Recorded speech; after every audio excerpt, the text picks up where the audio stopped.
Hello, everybody, and welcome to this week's workshop with the University of Ethereum. I am joined today with some really incredible guests, and today we're going to be talking about some really incredible topics. So we're going to be covering a range of things with our expert guest, Griff, today, founder of Give It and General Magic. And I'm so excited to have Griff on, and also Jacob Lill of Joy's Kitchen. I've had the pleasure of connecting with Griff at East Denver, and on multiple instances, getting to work together on Between Two Narratives film created by Amber Brandner, and also had the pleasure of interviewing him at East Denver too. And I see Griff in the background here getting excited, ready to come up.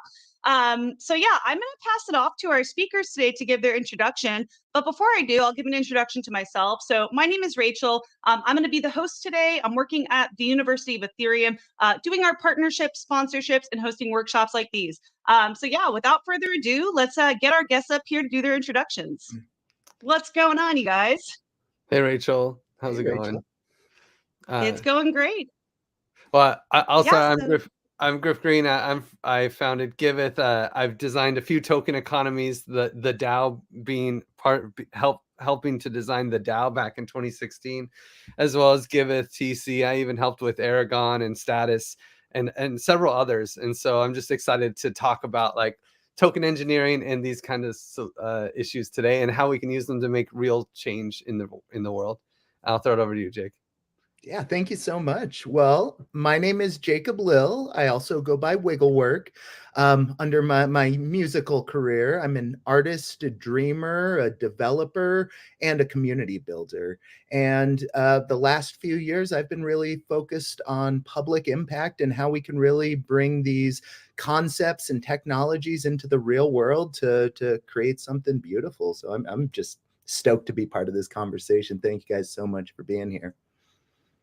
absolutely. And Jacob, I've been really stoked to work with you over the past few years. Just anything you touch, anything you biddle, it just turns out amazing. And we've worked back together on different DAO tooling. And yeah, I'm just really, really grateful that you're able to join today. And yeah, also excited to collab with you at ETH Denver at our Career Hub this year. So yeah, really exciting stuff. Jacob Lill's a multifaceted entrepreneur, DJ, biddler, and the list goes on. And yeah, I'm really excited to bring it back to Jacob after our presentation today. Yeah, so I will pass it off next to Griff. Griff, you want to kick us off for the presentation?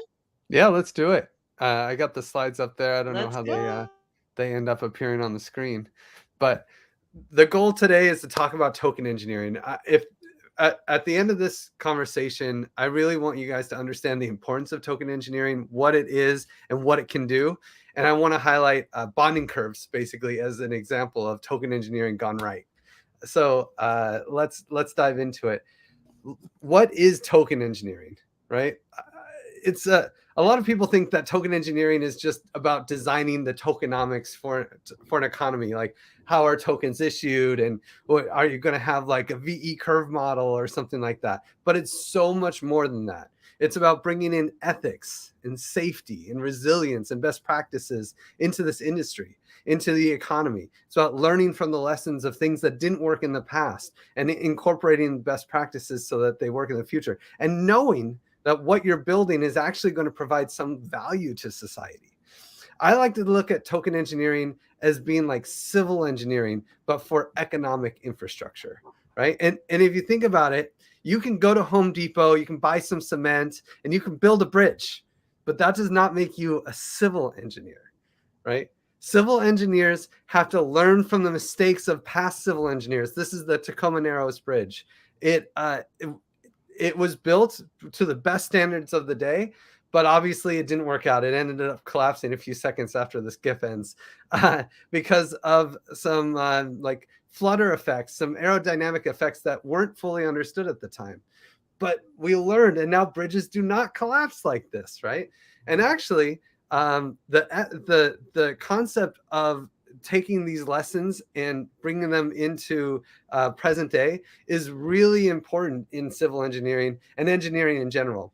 I actually am in Canada, and my partner is a Canadian mechanical engineer, and she has this ring. This is the iron ring. This is something that they give to all Canadian engineers when they graduate. And you're supposed to wear it. It's not made for my finger. It's a little small. But you're supposed to wear it on your pinky finger so that when you're signing off on documents saying that this is safe, This is a safe design that will make the world a better place. You remember the lessons of the past. So they like to think that these rings are made from the metal of broken bridges and collapsed infrastructure. This is what Lauren told me when she told me about this ring, but I looked it up, and actually they're usually just made from iron. It's not a big deal. But the story, the narrative, and the concept is really important.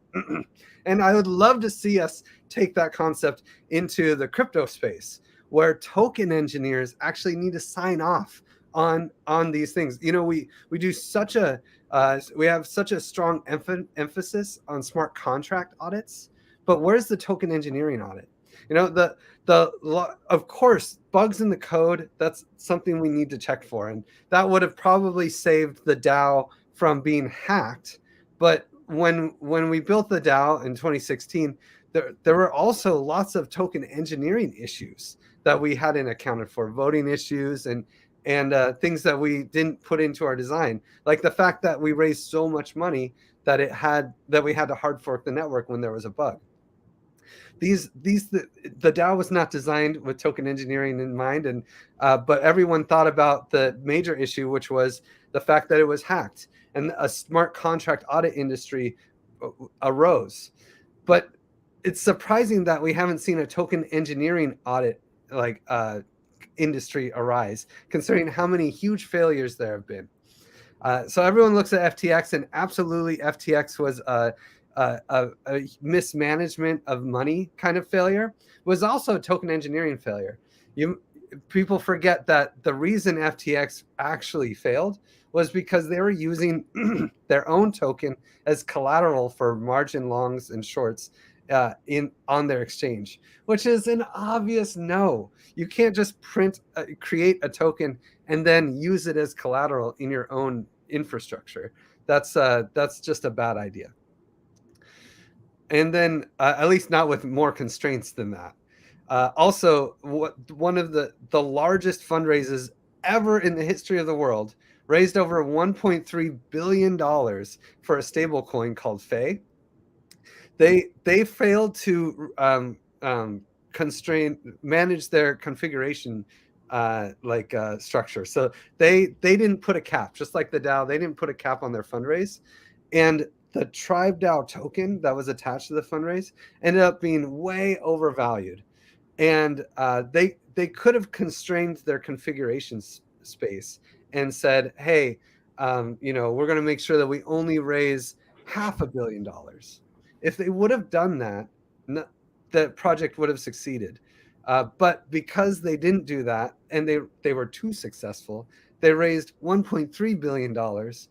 The Tribe DAO token was way overvalued, and that caused a spiral where it depegged. When people dumped the token, it depegged the stable coin, and for lots of other reasons, the project actually just ended up failing. It had $1 billion behind it, so it chugged along for a while, but it could never really fully recover. And then, of course, there's Luna. Luna is really, for me, it's the most obvious thing to say, like, wow, we need token engineering in this space. Look what happened to Luna. You know, if we could have been simulating the system and managing the system, if we could have put some constraints on how many Luna could be minted per day, or some kind of system like that, actually this ecosystem could have survived with better constraints on the token economy and a little bit more rigorous token engineering. But instead, Do Kwon is in jail. There's a huge lawsuit against Faye, and a class action lawsuit, and Sam is in jail. SBF is in jail. So token engineering is not just needed in this space. It's what we need to keep people out of jail if things go wrong. But maybe you're saying, whoa, hey, hold on. Tokenization is scary. Why do we do it at all? Maybe we could just survive without a token. But actually, I think tokenization is probably the key to unlocking some of the next major step in human evolution, like in our society, in the evolution of our society. There was the Industrial Revolution, and the Industrial Revolution really brought huge abundance to individuals, right? If you are a wealthy individual, you can fly around the world, you can get any kind of gizmo and gadget that you can imagine, right? And at a decent price. But it works only for private goods. If you start thinking about, okay, yes, wealthy individuals can get anything they want, but we as a society don't get what we want. We want good health care. We want protection against fake news. We want a variety of things. We want people to be fed. We don't want homeless in the streets. I actually think the internet revolution, that we're in a space where through tokenization, we can create economic models that can create this abundance. And I say internet revolution because it's not just tokens either. We've seen through like IPO systems, stock markets, like Google going public, for instance, Google has created a lot of abundance for society. I mean, everyone uses Google almost every day. Google Maps, all these things that we find are free for us, right? It's a new infrastructure.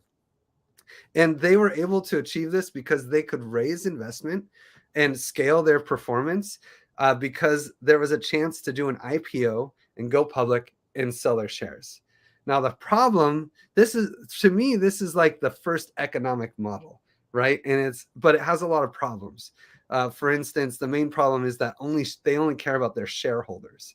There isn't, like, the users are totally forgotten. And this is where tokenization can make really strong economic models that can allow public goods to really shine. And the first example of this is, of course, Bitcoin and Ethereum and this permissionless financial infrastructure that we have around the world. I can now send Bitcoin or Ethereum to anyone in the world without any kind of no one can stop it, right? Anyone in the world can create an address and receive money from anyone else in the world. This is incredible public infrastructure, and it wasn't built with taxes, and it wasn't built with donations. Because normally when you build things for the public, you need to do it with taxes or donations.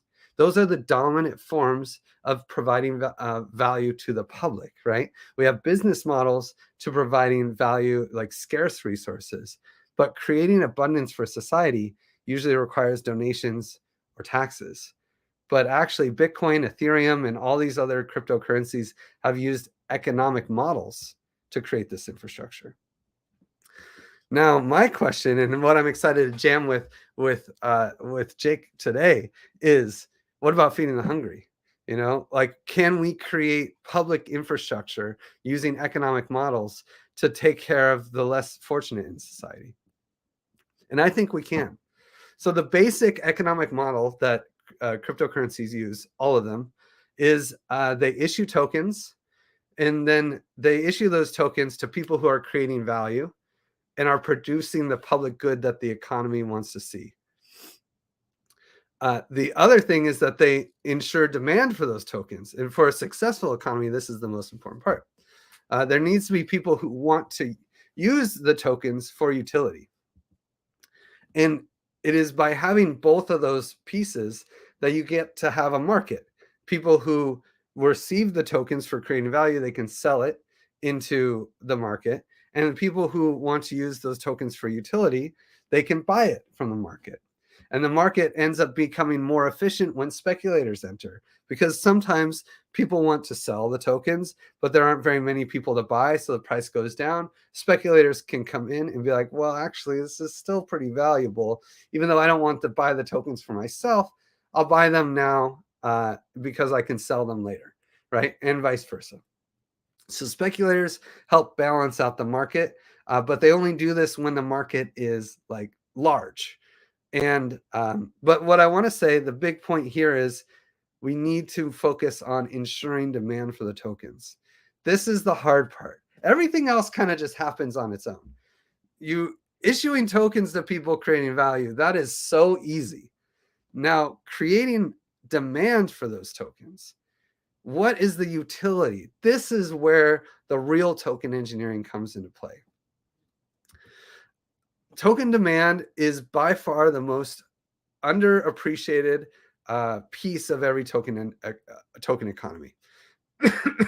What kind of, tokens are interesting in that they can be used to create abundance for society. Like you can create public infrastructure that is basically something just anyone can use. But at the same time, you need to find some people who want to who need a token.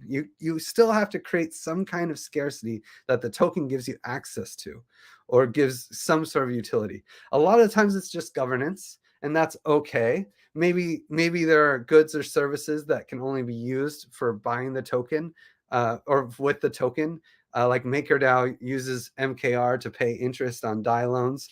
Even if you pay your interest in DAI, you have to send the DAI to buy Maker, right?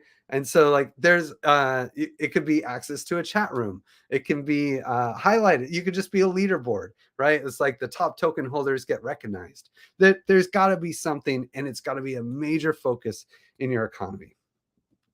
Now, one of the other big challenge in an economy that's very overlooked is liquidity and price discovery. So when you create an economy, when you're selling, when you have a business model, it's easy to start small. You can build some widgets and sell them for more than what it costs to build them, and then you can, build more widgets. You can start a restaurant, get like some, put some seed capital up front so you can pay rent and stuff. But every time you're making meals, you're bringing in income. But when you're starting an economy and bootstrapping an economy, you're issuing tokens. How do you discover what the price of that token is, especially at a small economy? You don't think about how important that is to just understand what is the value of this token. There needs to be some kind of liquidity and market where people can buy and sell and discover that price. And there can be this ever present balance of supply and demand with market makers. And this is really, really critical and often overlooked when you start a token economy. And it makes it very hard to start a micro economy.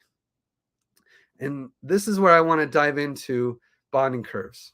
If you want to start a crypto economy, like I'm very well networked in the crypto space.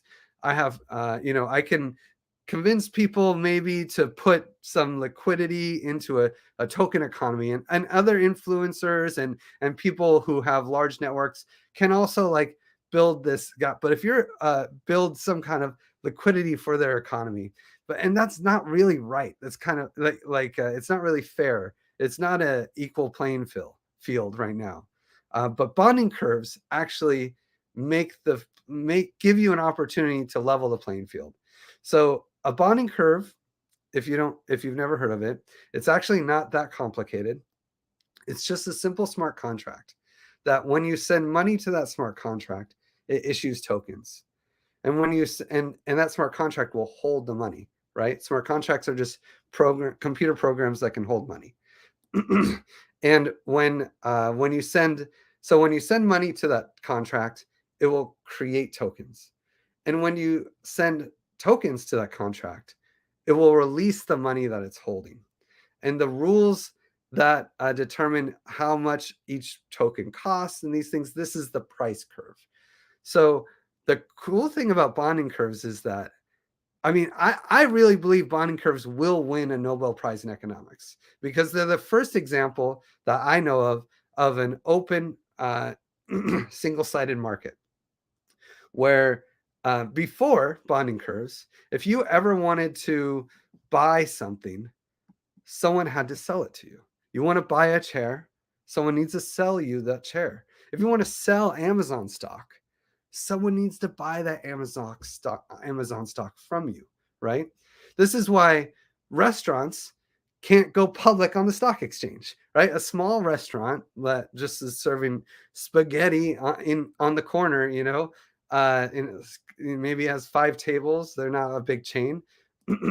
They can't sell their stock openly, because let's say that they want to, they can sell ownership, but that ownership is not transferable. They can sell like 10% of the ownership, and therefore 10% of the profits every month can go to these shareholders, right? But if those shareholders were able to just be like, hey, who wants to buy my stock? And no one wanted to buy it and they wanted to sell it, what's the value of that stock? The value is 0.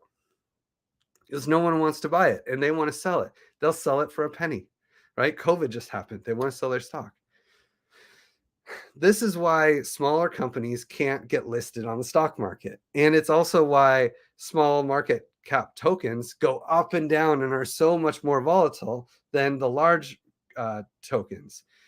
It's because of liquidity. It's because of price discovery. And what's interesting is if you have a bonding curve, if the stock for that restaurant was issued on a bonding curve, it would always have a price because there would be collateral backing each stock. So this curve is showing the price versus the supply, right? And so as the token supply goes up, moves from, if someone comes and buys 10 tokens, right, then the price also goes up. And then there's collateral, the price of the token, the money that they sent went in to collateralize those tokens. So the first token they bought was cheaper than the last token they bought. But they paid, of course, the average price of those tokens. Now, if someone comes and has 10 tokens and they sell, right, they're going to move the price down the curve. The token supply is going to go down. Those tokens will just be destroyed and collateral will be released. So the most prolific user of bonding curves in the space by far is Friendtech. Friendtech created a bonding curve that would created a protocol where anyone who wanted to create their own chat room could start a chat room in Friendtech. And for people to access that chat room, they would have to buy a token. Now imagine trying to sell a token for a chat room in the open market, right? What is the price going to be? You know, it's just too dynamic. People buying tokens and selling tokens, trying to put it on Uniswap. It doesn't work. The system wouldn't work. But with a bonding curve, you can say, hey, you know, the first 12 keys are going to be around, you know, are less than $20. Right? You can see it on the corner. They're actually determining the price of each token. And as more and more tokens are bought and more people join the chat room, the next tokens get more and more expensive. And it's kind of cool because you don't really want a chat room to be in somebody's chat room and have 400 people in it. You want it to be more intimate, right? You want it to maybe 80 people, right? Maybe 100, but not 400. That's too many people. And it's overwhelming for the person who, you know, is supposed to be chatting with you. And so this was actually really cool, but it had a major flaw. And Friendtech had a huge spike. Lots of people were using it, but the major flaw was that bots came in, and when you create a chat room, the first 5 people who buy your token don't care about you at all. They're not even people. They're bots. And then their goal is to dump those 5 tokens on people who come in later. It's not a great way to start a chat room, right? It's bad token engineering, honestly. The token engineering commons actually use almost the exact same model for a bonding curve. But instead of having that model where and they did it 2 years before Friendtech, it's called the augmented bonding curve. And instead of having it so that it's just a free-for-all when it starts, when they launched their bonding curve, and I think this is important this is just good token engineering at the launch of any economy, you don't want it to be people, you don't want to invite people in at the early days who don't care about your economy, who don't care about the value you're actually trying to create. So the TEC was very, very good about closing the hatch to people who actually want to see the field of token engineering advance. And they said, hey, everybody, pool your money, and we're going to launch the bonding curve together. So when they all put their money in, then they all got the average price of that bonding curve. So, you know, if the first token is worth less than a penny, and in the case of the token engineering commons, the last token is worth $1, then the average price of the token it ended up being somewhere around 45 cents because it's not a straight line, right? But now the average price is 45 cents. So everyone gets a great deal on the tokens. So you have to be careful now. You have to lock those tokens before at the launch of the economy. And now you have this trusted base, the trusted seed, who cares about this economy and has future interest in its success. And so after the hatch, then the augmented bonding curve is free. Now you have that friend tech speculation where anyone can buy the tokens. They know no one can sell it because the tokens were locked by the hatchers. And now there's the classic mint and burn thing of a bonding curve. But with the augmented bonding curve, it's augmented in two ways. Number one is the hatch, which is the piece that friend tech forgot about. This hatch where you, I mean, just think of friend tech if they seeded each chat room with like 10 or 20 people who really want to be in that chat room and make it valuable for everyone that joins. You know, it would be a much better token design.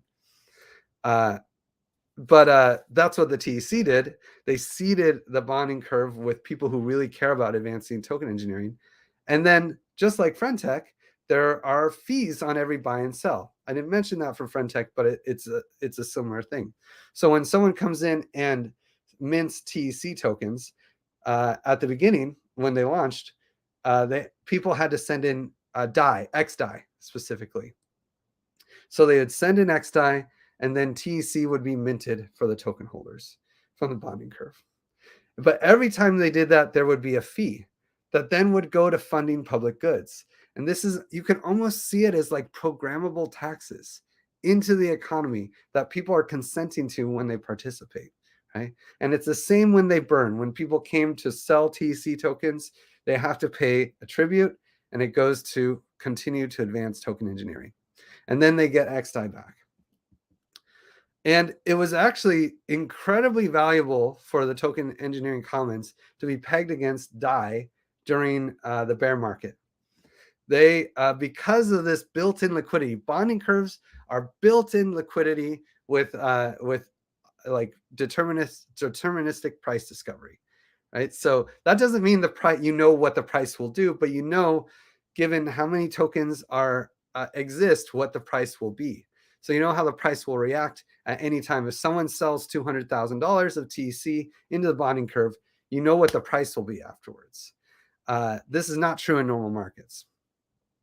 Anyway, I digress.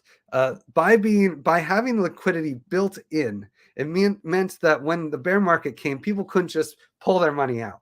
The money was actually built into the token itself. The liquidity is built into the token itself. So while most public goods focused communities had a lot of issues in the bear market, the price of TEC only dropped by about 50% from $1 to about 50 cents, 40 cents. And whereas most, and that's given the fact that Ether dropped by around the same amount, it's pretty impressive for a public goods focused economy that all they do is give out grants to people advancing token engineering. So now that it seems like the bear market might be over, TEC actually migrated from Gnosis chain to Optimism, and where they're very aligned. When they launched, there wasn't Optimism. So, but now Optimism is so aligned with public goods that TEC made the choice to actually migrate their whole economy over to Optimism and change the reserve collateral to Rocket Pool ETH. So now, if Ether goes up, the price of the TEC goes up, which is pretty cool because now people expect Ether to go up. But the same thing, same system still holds. When people mint or burn TEC, it funds advancing token engineering. So that's like that's one example of something that exists today that is actually funding public goods with really advanced token engineering, specifically bonding curves. If you want to try launching your own bonding curve, there's an application so you can launch bonding curves backed by OP tokens, Rocket Pool ETH, Ether, whatever you want on Optimism. Well, not whatever you want, just a few tokens on Optimism. It's still beta software, launch.abc, swap.xyz. If I wouldn't launch a complete economy on it, okay? But for testing and for understanding, like it is super cool. You can go and launch a bonding curve on Optimism today. And If you want to get your iron ring in token engineering, you really want to go to the Token Engineering Academy. They have a six courses that will like get you on start your token engineering journey. The TE Fundamentals course.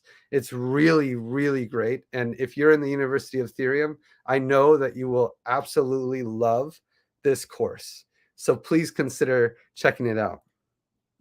Okay, that's my rant. It was more than long enough. So I'm excited to just talk to Jake about all these things. Maybe he has some questions. Thank you. Yeah, wow. That is a whole lot to digest. And thank you so much for making this information available to us and to everybody out there. This is very, very powerful stuff. Yeah, hats off to you, Griff. And by the way, shout out to General Magic and Giveth. I actually got this hat, so hats off to you guys. I won the you remember the giveaway you were doing for ENS merch? So yeah, thank you, by the way. Nice. Represent. Hats off. Yeah. Well, yeah, so really excited to kick off the discussion with Jacob. I know Jacob is really trying to tackle some really important issues with Joy's Kitchen, and I think that a lot of this can be applied to helping Joy's Kitchen really make an impact. So yeah, Jacob, you want to kick us off here? Yeah, absolutely. I guess to get things started, let me talk a little bit about Joy's Kitchen. So I've been aware of this amazing organization for about 4 or 5 years now. I've produced fundraisers and had them be nonprofit partners of many events that I've thrown throughout the years. And I became really close friends with the founder and executive director, Kathy Stanley, who is by far one of the most amazing people I've ever met in my entire life. So what does Joy's Kitchen do? Well, we tackle this backwards food system that has been put in place, and we freely distribute 1.6 million pounds of food and feed over 20,000 people each month. Actually, this last month, I think it was a little bit closer to 30,000 people. And we do that 100% community driven. We haven't gotten any government grants or funding, although we did win the Mayor's Award last year. And we have a volunteer force of about 500 people that show up every single week and collect food that is getting ready to expire or they can't capitalize as much as they'd like to, bring it to our location in Lakewood, Colorado. And then we open up, I think we're open 6 days a week and we're open to the public 4 days a week. And you know, we rescue and distribute a little over 6,000 pounds of food every single day, which is the weight of 3 elephants, or a little bit over $30,000 retail price at the grocery store. We do no KYC. We don't check IDs. We don't ask questions. If you're hungry, you come in and you take as much food as you possibly can. And you give it to whoever you would like to. And we're very inclusive. And we take the stigma away from needing a little bit of help. And through that, we've built a very strong community. I'd say we're 30,000 plus strong at this point. We do a lot of stuff in the music and art space.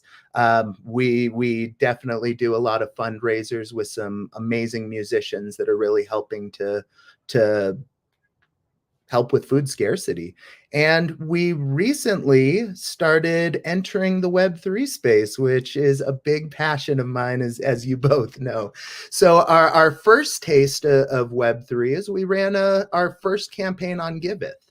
And it was fantastic. Optimism helped out with that. And it was so cool to see the impact of, I think we had maybe 90 some donors, and it was just so cool to see that crypto start coming into our treasury. And, you know, after having such a good experience with Giveth, we decided to do Gitcoin as well. And we did a Gitcoin grant recently, and, you know, we got even more support with that one. And now we're at a point where we have a very small treasury, and we love Web3. We love the community. We love these decentralized ideas and practices, and we want to figure out a way to apply it to what we're already doing, because it's pretty darn special. In fact, I personally have never seen another charity that's able to create so much impact with each dollar. With each dollar donated, we're able to rescue 10.6 pounds of food, which is $52.89 retail price at the grocery store. That's 8.8 meals. And that actually offsets 2.88 kilograms of CO2 equivalent carbon offsets, which is equal to driving 1.6 miles in your average car. So yeah, that's what we do. My mind is spinning just a little bit. So Did you say that $1 gets 8 meals? Yeah, it's Wow. unbelievable. That's awesome. That's epic. Wow. And you said, Jacob, earlier, $25 feeds a family for 1 week, correct? Close. I did say that on our chat. It's actually, I think, 0.4 weeks. So 8.8 meals, but very, very, very Still, close. it really doesn't take a lot to make an impact. And I just want to give a call to action for any of our listeners or students that are local to Colorado, because Joy's Kitchen is a Colorado nonprofit. We have a really thriving Eat Denver community out there, and a lot of Web3 folks in Denver and Colorado, like Jacob here. So yeah, we definitely encourage you to get involved. You can volunteer, you can donate. And also, I'm curious, Jacob, if the funding rounds are still live on Giveth or on Gitcoin. Well, yeah, we're going to keep our profile on both Giveth and Gitcoin. We don't have any active grants that are going on right at this very second, but I actually made a page on our website. If you were to go to joyskitchen.org/web3, we're actually taking our next version of volunteers, and that's anybody that's in the Web3 space or the crypto space or technology or just coming from this area that wants to support us in any way. So I'm on the board of Joy's Kitchen, and I build all of our technology. So we have volunteer programs. We have all kinds of donation mechanisms. So if you're an up-and-coming developer that wants to see how we're doing and maybe share your gifts, please fill that out. And there's also a link to our Giveth profile on there too. So if you have an interest in throwing us a little bit of optimism, we'd be super stoked on that as well too. And if you're a boring Web 2 person, you can also go to joyskitchen.org/donate. And it's really cool. We actually have a impact calculator right on there, and you can see the exact impact every dollar that you donate creates. Well, this is a really beautiful initiative, Jacob, and I definitely applaud your efforts. Just really trying to make a real world tangible impact here. That's what we really want to focus on at the University of Ethereum. So yeah, I want to pass it off over to Griff. Griff, I know you have a background with supporting different nonprofits. I know that's a really big reason why you created Giveth, right? Is to give back to different noble causes. So knowing what you know about Joy's Kitchen and Jacob Lill's mission here, what do you suggest as far as implementing bonding curves or using blockchain to help with Joy's Kitchen's mission?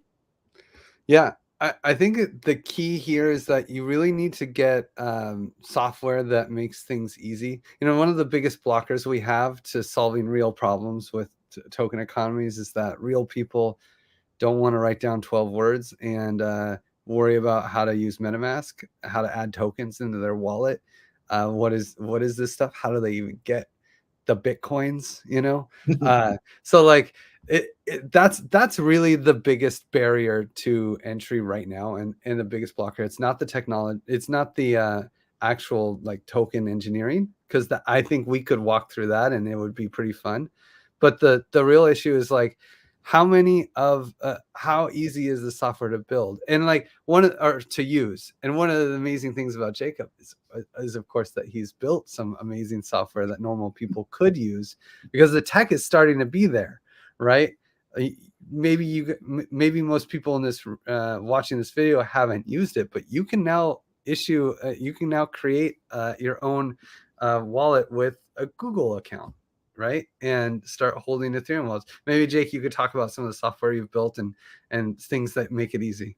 Yeah, definitely. So a few years ago, so one of my big passions is arts, music, and helping artists come into Web3 and figuring out interesting, meaningful, and valuable ways to do that. So a few years back, I helped one of my favorite musicians, the Polish ambassador, create his NFT project and the Polish ambassador. And one of the challenges we had is this gigantic existing fan base. He's a very large musician that headlines most of the major festivals.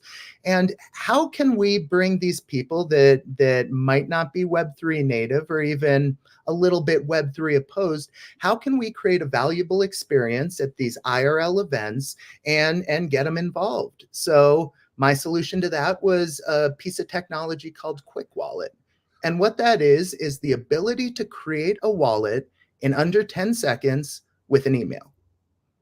That's it. I remember that, and I've used it. I actually used that for some events I did back when I was in the Bay Area doing local meetups. I actually used that, and it was really great. It was very efficient, very fast. So yeah, I really like that. Yeah. So what we did is we created a Polish ambassador branded wallet. We set up the Polish ambassador fan club, which was our Web3 booth, but we didn't want to say that. And then we offered digital collectibles because, truth be told, not everybody loves NFTs and not everybody loves hearing about NFTs, especially when they're at a concert. So we gave away digital collectibles, and people would scan a QR code, they'd put their email in, and then they would get an airdrop of a digital collectible, and they would also have the ability to buy his NFTs, which what we did is you could pay with Ethereum or anything else, but you could also pay with a credit card, which kind of eliminated that friction point a little bit for the everyday people. And we were very successful with that. I think we did that at a lot of major festivals. I think we onboarded 10 to 15,000 people in the course of a few months. And, I'm going to knock on wood, but I've still never heard any complaints or bugs or any issues at all. And, we were people that have never heard what a Bitcoin is, all the way to the 60-year-old jamming grandmas. They all got onboarded and they all got their digital collectible. So, I think taking like a technology like that and customizing it specifically for Joys is going to be very powerful.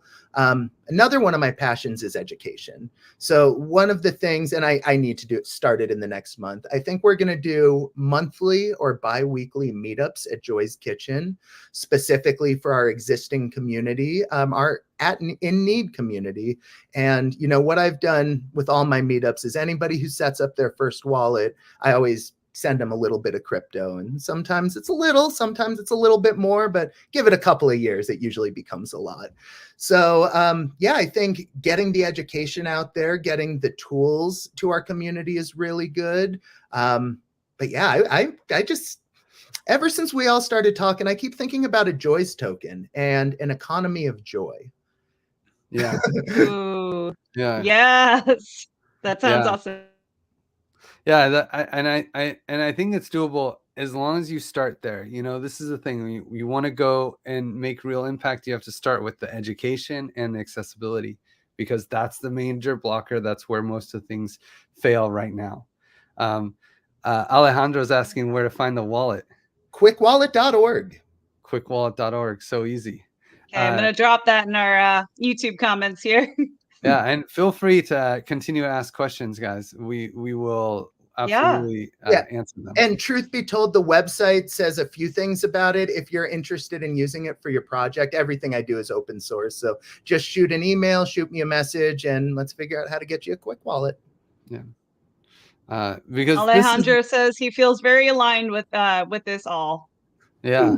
Because that's the first stop. This is what is blocking the ability for this technology to make real change in this way of allowing people to kind of start up their own micro economies around, ending food scarcity in the Denver area, for instance.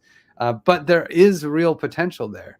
Like from a high level, imagine if Joy's Kitchen has found innovative ways to distribute food that's very efficient to the people in need, and they can scale it, right? They can scale that infrastructure so that the people who invest in Joy's Kitchen, not just donate, but invest in Joy's Kitchen for the success that it has in Denver, they could actually use that to scale to the other cities around this in the nation, and the people who invested in them in Denver would actually then, if they created token utility and token demand, would actually benefit financially for scaling the network as more people demand the token. This is crazy. It used to be that you would, if you wanted to do good work for society, you start a nonprofit, you try to work for the government. These are your options. There was no reason for an entrepreneur to get in and try to build an economy around feeding the needy, right? But if we can unlock, if we unlock the accessibility and education side, then becomes a real possibility, and there's so many ways to do it. Well, and the really exciting thing and what just gets me going about Joys is we've been doing this in Denver for 10 years, and we have, everybody knows who we are. It's wonderful. But we also have contracts to be able to do this nationwide. We can literally open up in any state, any city, and have an abundance of food immediately. Not only that, but although this isn't a typical technology project, this is an open source project. And over the last 6 months or so, we've been working around the clock to create manuals, to create SOPs, to create best practices, and how this can actually be replicated and opened up by groups of volunteers in other areas. Along those lines, it was, a blessing and a curse, but Kathy Stanley, the founder and executive director, she had a family emergency earlier this year. She's the amazing woman who's there 80 hours a week making everything happen, and she had to take care of her family in another state. So I've been helping out however I can and stepping in where need be. But truth be told, our feeding almost 30,000 person a month operation ran independently of her and mostly independently of me for the last month, no problem. So that was kind of like the evidence that I needed to understand that this is ready to grow and this is ready to scale. And I think creating a token and spreading this message could be a very powerful way to gather our people and gather the people that want to create more joy in this world. So then the first questions Wow. are, the first questions are, where is the token utility? So like, obviously there's like nonprofits. So one thing that people forget is people do donate, right? Mm-hmm. So why do people donate? That is a financial income, and people donate for a variety of reasons. Maybe there's like a leaderboard. Maybe they just want to see this thing grow. Like that is one way to have token utility.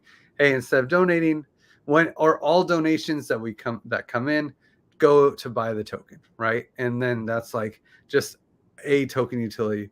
But what other scarce resources can you actually give token holders? Yeah, so there's a couple of things that we're kind of playing around with right now. So I'm up to my eyes in donation receipts and getting those out to all the people in the next week. So I've been thinking about this a lot. But what we're going to try and do this year is issue an NFT to go along with everybody's tax deductible donation receipt.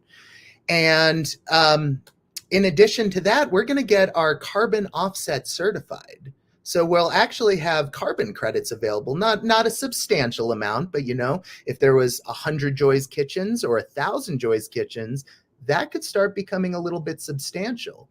So those are a few things. Another thing that I think could be very powerful, and again, I'm open source, we're open source. We want to give anything we can to everybody we can as easily as possible.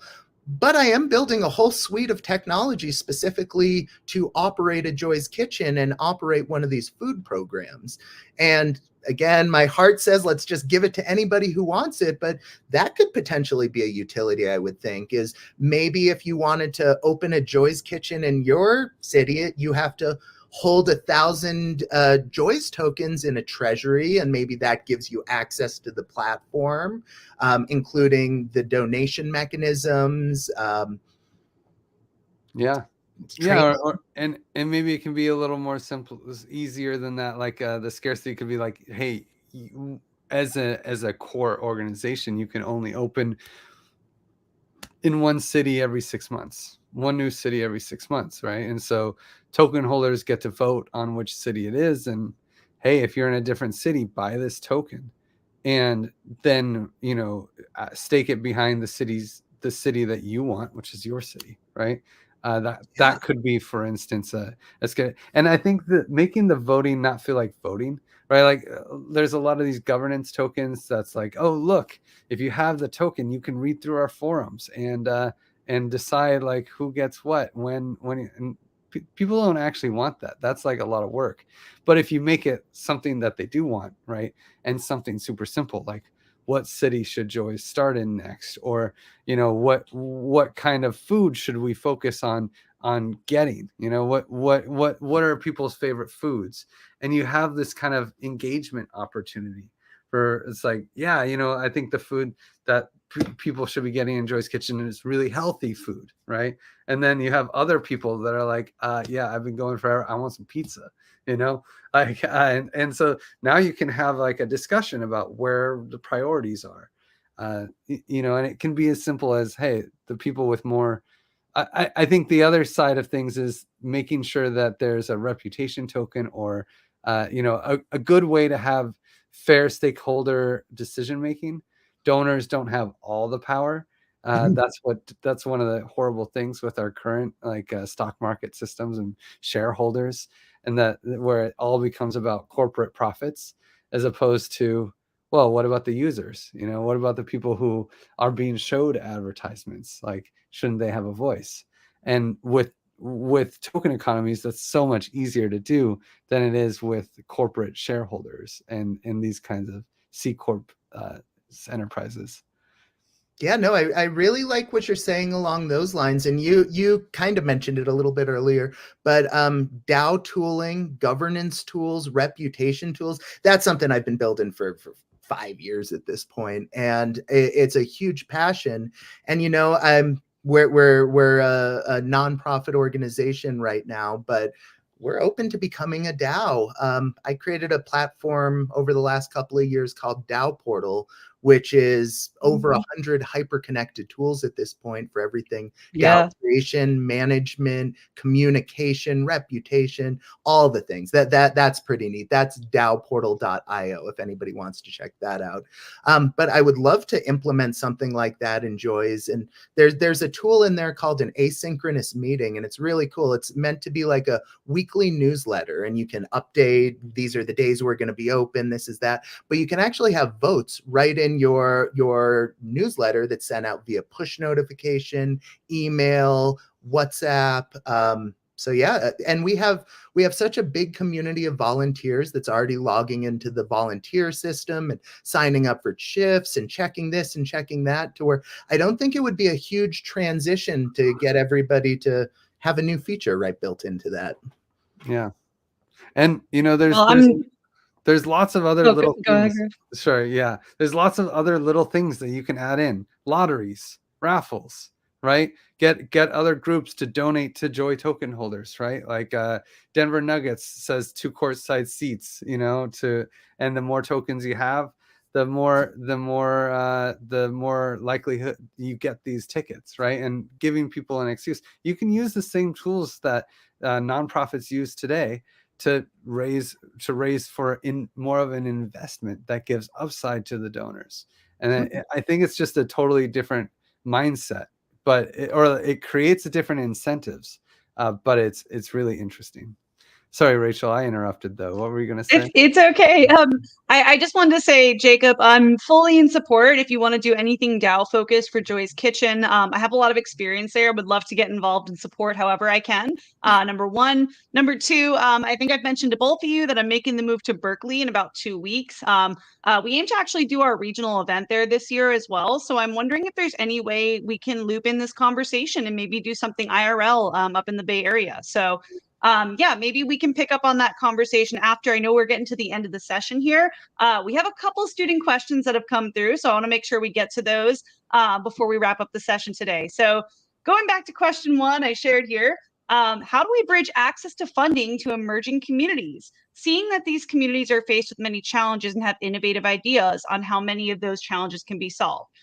Danny also goes on to say you have people who have great ideas but lack the required skills, tools, and education to go about it. It's a lot of words there. Yeah, that's a huge question. I mean, I feel like having ideas, it's sometimes what you really need are the people with the skills and the education that can execute on those ideas. And I really truly believe if we can create systems where the people who succeed at creating abundance for society are rewarded, then those people who are well educated can innovate, the entrepreneurs that see opportunities to make things better and make value and make money will come into the same space, right? Right now, if you are really smart and you can put ideas together and put together interesting economic models, you start a tech startup. You don't start a nonprofit. And that's that I know, right? Okay, sometimes people do start these nonprofits, and you know what happens? Burnout, altruistic burnout on the reg. And they just it can't last, it can't scale. They feel like everything's on their shoulders. And why, when they could have a startup, and so I feel like it's a systemic issue. And if we build systems that will reward people who have great success, then we'll get people who can have great success putting in the effort. It's a really great answer there, Griff. And I got one more here. So I did mention to our students about your involvement with Greenpilled and kind of chatting a bit about regenerative crypto economics in the Greenpilled book. So this question asks from one of our student members, Victor, how can regenerative crypto economics be leveraged by nonprofits to address food scarcity? And what are some ways individuals can get involved in these initiatives? This might be a good question for Jacob here. Yeah, so I'll tell you exactly how we leveraged it. We found crypto fundraising platforms like Giveth and Gitcoin. We put our story up there and we let crypto do its thing, and we got a ton of support on both of those campaigns. I think there's the tools out there, and to answer kind of both of the questions, I think it's passion. I think it's taking that idea that you have and sharing it with the world. And sooner or later, you're going to find a second person who's like, that's pretty cool. And then creating ways for them to get on board, for them to join. And before you know it, you have a whole group. And then before you know it, you have 30,000 people that are ready to do whatever they have to accomplish their collective goal. Yeah. So yeah. When you have a strong enough why, you figure out the how. Yes. Yep. And there's some ready-made tools out there. When you donate to Joy's Kitchen on Giveth, you can get up to half your money back in give tokens, right? It's like donation mining. So if people stake more give tokens behind Joy's Kitchen, then donors would get more give tokens than what is there already. So I mean, that's like one thing. Quadratic funding. It's such an easy sell, right? Donate $1. Donate $1 to our campaign, and that increases our matching funds. You can get $20 for Joy's Kitchen. Like, how could someone not want to donate $1? Right? It's these are like donation games that I find really interesting and really powerful. But we spent most of the time talking about donation games, but there's so many cool things. Retroactive public goods funding. There's dominance assurance contracts. Domino.fund, I think it is, where it's like you can create a game where the largest, the platform can find one large donor who says, hey, we need $20,000. I'm going to put $4,000 up. And if we don't meet the goal, everyone who put money in gets to split the $4,000 based on how much they put in. Whoa. Right? If we meet the goal, then hey, we keep the $4,000, right? Like, there's so many interesting games we can play, and this is just the beginning. Wow. Well, I'm really excited to just continue this conversation. We're going to be chatting for the next week or so in our general chat and Discord. So for all of our student members listening, definitely come into our Discord, ask Griff and ask Jacob any questions you might have. I do have one more question before we wrap up the session for today. So Amin is asking in Discord, and thank you, Tomoko, for sharing. What are some best practices that have been successful in simplifying the onboarding process with the goal of enhancing participation and expanding such tokens? Well, I would say making things easy, like using signatures for voting as opposed to like on-chain transactions. That was a huge leap with Snapshot, and I think account abstraction, onboarding with an email like Jacob did with Quick Wallet. I think that is by far I really think taking crypto out of the understanding and experience as much as possible is the way. Like, it shouldn't matter what chain it's on. It shouldn't matter what currencies are in the background. People should have a dashboard that tells them what they need without all the how and magic behind. The how and magic behind makes it possible for us to start economies people can trust, right? Like clear rules for engagement. But like it used, I really love, you mentioned this video earlier, Oh yeah, I gotta find that one and yeah, link it. I can't, that Rachel and I were just in, that came out a week ago. But at the end of it, it's like I say this, and I still stand by it. We live in an incredible time. You know, you used to have an army to start an economy. Now you just need to know a couple of nerds, and those nerds you can create economies. But the nerds that are creating economies right now want everyone to be nerds. We need to make those economies hidden in the background. We know that they're safe. We know that they're secure. It's super cool. But people should be able to just click regular buttons on Web2 and not know that they're participating in some crazy Web3 ecosystem. Yeah, and you know, the example I always give, I ask people, do you know technically how a credit card works? And nobody does. I don't even know that. I've been saying that for years. But guess what? You know, it works every single time. So it's when you can have that trust, you don't need to explain the technical side of it. You just give them a working product, and people are pretty happy with that most of the time. Exactly. Absolutely. And I'm going to go ahead and drop right here the YouTube link to this video. So shout out to Amber if Amber ever gets a chance to listen to this. Griff starts out in this conversation. We talk with Kevin Owaki, myself, Gloria from Gitcoin. So yeah, some really amazing folks on this video. I'm dropping this here and sharing it. I've watched that video about 10 times in the last week, and I have so good every single time when you say what you just said, Griff. Yeah, I was really surprised. I felt very honored that of all those interviews, she really highlighted a lot of my one-liners. So it's a pretty high quality film, and I'm very, very honored to be so featured in it. It's very cool. Yeah, and for those that don't have the ability to click or look up this link right now, I believe the YouTube video is called Between Narratives, Blockchain and Public Goods. So if you look that up, you'll probably see Griff on there as soon as you start playing it. Yeah, so as we wrap up here today, I just want to take a moment to share any parting words of wisdom. I'd really like to share just parting words of wisdom and also how the students and listeners can get connected with you. Sure. I can start. So you can follow Giveth at Giveth on Twitter. You can follow me at the Griff T on Twitter.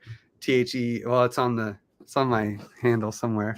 And then, man, I really just hope that you guys can consider diving into token engineering. I feel like this is the biggest thing missing in our space. You know, if we want to build public infrastructure for public benefit, we have to take it more seriously than we are today. And we have to really think about the resilience, the ethics, how do we make it secure, not just from a code standpoint, but like safe and scalable from an economic standpoint. And think of it like we're building bridges, because we really are. We're building financial infrastructure that anyone can use, and people are getting hurt all the time. So I think once we get a little bit more serious about this space and about what we're doing, then we will actually start solving real problems. I'll throw it to you, Jacob. Yeah, wow. How do I follow that up? Oh boy. Well, you can follow me. I'm Jacob Lill on everything. You can follow Joy's Kitchen at joyskitchen.org. We actually have an article about Giveth up there. We have we have one about quadratic funding and then one about Gitcoin 19, I believe it was. And the intention is I really want to document our entire process into wherever we go and really like identify and highlight the tools, the technology, the people that are coming in to make this all possible. So yeah, take a look at our blog. We're going to be talking a lot about food scarcity and a lot about Web3. You can find me at ETH Denver. If you're interested in any kind of musical stuff, I go by Wigglework. You can find me on Audius. Just search for Wigglework. And yeah, really anywhere something interesting is happening, you might just see my head pop up. Yeah, and random side fact, Wiggles and I organize a Burning Man group. We're not 100% sure we're going this year, probably.